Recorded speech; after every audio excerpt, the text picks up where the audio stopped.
Sa mga mahihilig sa isda, balakasi o isdang palos ang tampok sa ating food trip ngayong tanghali. Pero may modern twist ang putahing ito. Alamin yan sa balitang hatid ni Micael Daez. Mula sa mahiwagang isla ng Siquijor ang putahing kakainin at hint kung ano yon, palos. Alam niyo ano yon? Ako alam ko. Balakasi ang tawag ng mga taga-Siquijor sa isdang eel o palos. Sinasabing panahon pa ng mga Kastila ang putahing ito dahil ang pangunahing sangkap nito na aceite de oliva o olive oil ay dinala pa ng mga Kastila nung nadiskubre nila ang lugar noong 1783 na hanggang ngayon ay pinagmamalaking luto ng mga taga rito. What do we have here? Narinig ko, balakasi. Balakasi. Ano po yun? Eel. Ha? Yes.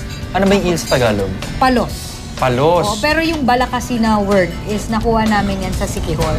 Anong kwento po dito? Eto kasi yan, naghahanap kami ng food na madadala dito. Yung mga kakaiba. So ngayon naisip namin na gawin ito, but ang niluto namin siya sa luya para hindi masyadong malansa. Binake namin siya kasama nung Okay. luya. Kaya na sinabi ko, new food experiences. Let's go. Yan. Okay. Baliktarin natin. Balakasi. Let's go. Talagang seafood lagi yung mga first ko eh. Pala lang siyang isda. It's like any normal fish.